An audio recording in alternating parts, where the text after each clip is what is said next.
السلام علیکم ورحمۃ اللہ وبرکاتہ۔ نئے سبق کے ساتھ ہم آپ کی خدمت میں حاضر ہیں۔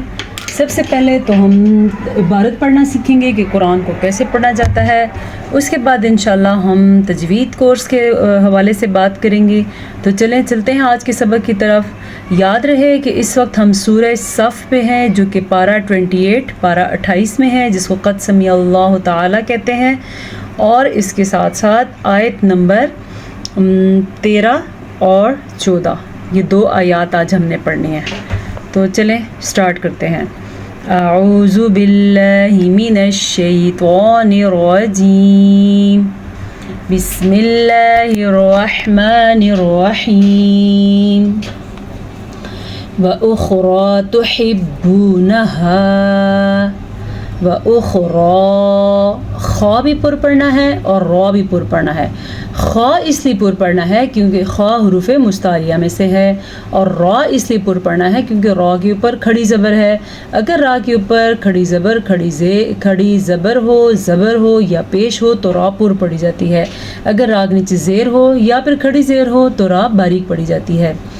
وَأُخْرَى تُحِبُّونَهَا، اچھا تُحِبُّونَهَا نہیں پڑھنا آپ نے، تحب تا کی مقدار اتنی سی ہے، تا پشتو تحبونها، نون زبرنا۔ اگر کوئی پڑھے تحبونها تو بھی غلط ہے۔ نصر من اللہ ففتح قریب، نصر، سواد پر پڑھنا ہے۔ سواد بھی خا کی طرح حروف مستعلیہ میں سے ہے۔ حروف مستعلیہ 7 ہیں، یہ وہ 7 حروف ہیں جو پر پڑھے جاتے ہیں۔ کون کون سے ہیں؟ خا، صاد، ضاد، غین، طا، قاف، ظا، ٹھیک ہے۔ اچھا یہاں پہ غننے کا قاعدہ اور ہے، تنوین کے بعد جب بھی یا آ جائے، میم آ جائے، واو آ جائے یا نون آ جائے تو وہاں پہ غننے کا ادغام بالغنہ کا قاعدہ ہوتا ہے۔ اس قاعدے کا نام ہوتا ہے ادغام بالغنہ۔ یہ کیسے بنتا ہے یہ میں کافی دفعہ سمجھا چکی ہوں، میرے پچھلے لیکچرز میں آپ چیک کر سکتے ہیں۔ بہرحال نون تنوین کے بعد یا نون ساکن کے بعد یا مون میں سے کوئی حرف آ جائے تو ادغام بالغنہ ہوتا ہے، وہاں پہ غنہ ضروری ہوتا ہے، جیسے کہ نصر من اللہ، اللہ کا نام پر پڑھنا ہے، لفظ اللہ کو پر پڑھنا ہے۔ وفتح قریب، 2 چیزیں ہیں، ایک تو اخفاء کا قاعدہ ہو رہا ہے، دوسرا یہاں پہ یا مدہ ہے، ہاں یہاں پہ کلکلا بھی ہے، 3 چیزوں کا دھیان رکھنا ہے۔ وفتح قریب وبشر المؤمنین یا ایہا الذین آمنوا، مد کو کھینچ کے پڑھا جاتا ہے۔ یہ والی مد 3 حرکات عربیہ کے برابر ہوتی ہے، ساتھ میں یہ کھڑی زبر بھی آ گیا تو یہ ہو گئی 4 حرکات عربیہ کے برابر۔ 3 سیکنڈ تک اس کو لمبا کرنا ہے، کیسے؟ یا، اتنا لمبا کرنا ہے۔ یا ایہا الذین، نون زبرنا، آمنو، کونو، پھر سے مد آ گئی ہے، واو مدہ بھی ہے۔ انصار اللہ، سواد کو پر پڑھنا ہے کیونکہ سواد حروف مستعلیہ میں سے ہے۔ را کو پر پڑھنا ہے کیونکہ را کے اوپر زبر ہے، اور لفظ اللہ کو بھی پر پڑھنا ہے کیونکہ لفظ اللہ سے پہلے زبر ہے۔ کما قال عیسی ابن، کما قال موٹا قاف، عیسی ابن کلکلا، مریم للحواریین، مریم، را کو پر پڑھنا ہے، را ساکن سے پہلے زبر ہے، للحواریین۔ اچھا جی، یہ جو کھڑی زیر آپ کو نظر آ رہی ہے اس کو آپ نے کھڑی زیر کے برابر ہی لمبا کرنا ہے، کتنا؟ للحواریین۔ اور ہا پہ آپ نے دھیان دیا ہے، جو نقطے کے بغیر والا ہوتا ہے وہ اس طریقے سے پڑھا جاتا ہے، یعنی کہ ہا، ٹھیک ہے۔ من انصاری الی اللہ۔ اچھا جی، اخفاء کا قاعدہ ہو رہا ہے کیونکہ نون ساکن کے بعد سواد حروف اخفاء میں سے ہے، پھر مد آ گئی ہے، ساتھ یا مدہ بھی ہے، تو یہ 4 حرکات عربیہ کے برابر ہو گئی۔ الی اللہ، لفظ اللہ سے پہلے زبر آنے کی وجہ سے لفظ اللہ کو ہم نے پر پڑھنا ہے.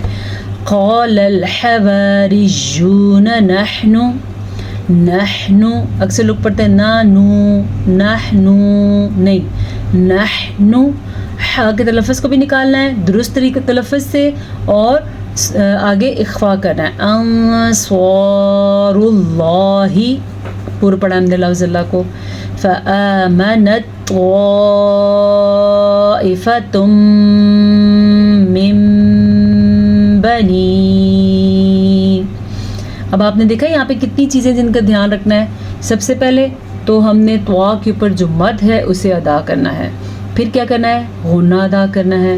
پھر کیا کرنا ہے؟ اقلاب کرنا ہے. اور اقلاب میں بھی غنہ ہوتا ہے، یعنی کہ یہاں بھی آپ نے رکنا ہے، یہاں بھی رکنا ہے اور یہاں پہ بھی رکنا ہے. پھر آگے بنی پہ بھی مد ہے، اسے بھی لمبا کرنا ہے. عام طور پر لوگ پڑھتے ہیں فآمنت طائفۃ من بنی، ایسے نہیں پڑھنا. قرآن ایسے پڑھنے کے لیے نازل نہیں ہوا. قرآن کو خوبصورتی کے ساتھ پڑھنا اور درست لفظ کے ساتھ پڑھنا ضروری ہے. تو اسے ہم پڑھیں گے فآمنت طائفۃ من بنی. اگر سانس ٹوٹ رہا ہے تو پھر بنی سے ہم دوبارہ بھی سٹارٹ لے سکتے ہیں. اسرائیل، را کو پر پڑھنا ہے اور مد کو کھینچ کے پڑھنا ہے 5 حرکات عربیہ کے برابر. وکفرت، وکفرت طائفہ، ٹھیک ہے. وقف ہے ہا کی آواز آنی چاہیے. ویسے یہ گولتا ہے لیکن جب بھی گولتا پہ وقف آئے تو وہ ہا بن جاتی ہے. فَأَيَّدْنَا الَّذِينَ آمَنُوا عَلَى عَدُوِّهِمْ فَأَصْبَحُوا ظَاهِرِينَ. فَأَصْبَحُوا، اگر کوئی اس کو پڑھے گا فَأَصْبَحُوا تو وہ غلط ہو جائے گا. سواد کو پر پڑھنا ہے فَأَصْبَحُوا ظَاهِرِينَ. آج 2 آیتیں ہم نے پڑھی ہیں. چلیں اب ہم اس کی قرات کرتے ہیں. اعوذ باللہ من الشیطان الرجیم. بسم اللہ الرحمن الرحیم. وأخرى تحبونها نصر من الله وفتح قريب وبشر المؤمنين. يا أيها الذين آمنوا كونوا أنصار الله كما قال عيسى ابن مريم للحواريين من أنصاري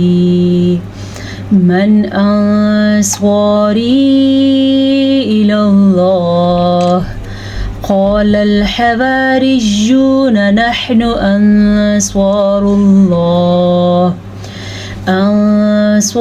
الله فآمنت طائفة من بني إسرائيل وكفرت طائفة فأيدنا الذين آمنوا على عدوهم فأصبحوا ظاهرين. صدق اللہ مولانا العظیم. امید ہے آج کے سبق کی آپ کو اچھے طریقے سے سمجھ آ گئی ہوگی. جہاں جہاں جو قواعد بنتے ہیں اب تو آپ کو زبانی یاد ہو گئے ہوں گے کیونکہ آپ نے یہ چیزیں بار بار کی ہیں. کل کی کلاس میں ہم نے تجوید کے بارے میں سیکھا تھا کہ تجوید ہوتی کیا ہے، پھر تجوید کی اصطلاحی تعریف کیا ہے. آج آپ نے پڑھنا ہے علم التجوید کی غرض و غایت و فائدہ. لکھنا کیسے ہے؟ علم التجوید تو ایسے ہی لکھنا ہے جیسے آپ نے کل کی کلاس میں لکھنا تھا، اور غرض و غایت ایسے لکھنا ہے، غرض و غایت و فائدہ. اس کی آپ ڈیفینیشن لکھیں، بیٹھے بٹھائے آپ کے پاس مدرسے کے نوٹس آ رہے ہیں تو فائدہ اٹھائیں. علم التجوید کی غرض و غایت و فائدہ، اس کی ڈیفینیشن ہے: علم التجوید کی غرض و غایت یہ ہے کہ قرآن مجید کو صحیح طور پر پڑھنا آ جائے. ٹھیک ہے. علم التجوید کی غرض و غایت یہ ہے کہ قرآن مجید کو صحیح طور پر پڑھنا آ جائے اور فائدہ یہ ہے کہ اللہ تعالیٰ کی خوشنودی حاصل ہو. یہ اس کی غرض و غایت ہے. آگے ہے آپ کے پاس علم التجوید کا موضوع. ہیڈنگ پوری لکھنی ہے, موضوع ایسے لکھنا آپ نے. علم التجوید کا موضوع. علم التجوید کا موضوع حروف تہجی ہے, یعنی کہ سٹارٹ ان کی جو ہے اہم جو جس کو بیسک چیز کہتے ہیں موضوع, وہ یہ موضوع یا بیسک اس کا حروف تہجی ہے. اگر حروف تہجی آپ صحیح پڑھنا سیکھ جاتے ہیں تو آگے آپ کے لیے کوئی مشکل نہیں ہوگی. آگے میرے پاس ایک سوال ہے, اگر آپ لکھنا چاہیں تو لکھنے, نہیں تو آپ اس کو اپنے ذہن میں رکھیں. علم التجوید کا حاصل کرنا شرعی طور پر فرض عین ہے یا فرض کفایہ؟ فرض عین وہ فرض ہوتا ہے جس کو فی الفور ادا کرنا ضروری ہوتا ہے. فرض کفایہ یہ ہوتا ہے کہ اس کا ہم بعد میں بھی ادا کر سکتے ہیں. علم التجوید کا جواب. علم التجوید کا حاصل کرنا شرعی طور پر ہر مسلمان مرد اور عورت پر فرض عین ہے, فرض عین ہے. اور کتابی صورت میں یہ علم حاصل کرنا فرض کفایہ ہے. یعنی جب بھی آپ کو زندگی میں موقع ملے آپ اس کو ضرور حاصل کریں. جو ابھی آپ کو موقع مل رہا ہے کہ آپ اس کو کتابی صورت میں بھی حاصل کر پا رہے ہیں, آپ نوٹس بنا رہے ہیں, اور اس کے ساتھ ساتھ آپ اس کو سیکھ بھی رہے ہیں کہ علم التجوید کیا ہے اور قرآن کو کیسے پڑھا جاتا ہے. ٹھیک ہے, آج کی کلاس میں یہ 2 چیزیں تھیں. انشاءاللہ پھر مزید چیزوں کے ساتھ ہم آپ کی خدمت میں حاضر ہوں گے. ہمارے ساتھ رہیے گا. السلام علیکم ورحمۃ اللہ وبرکاتہ.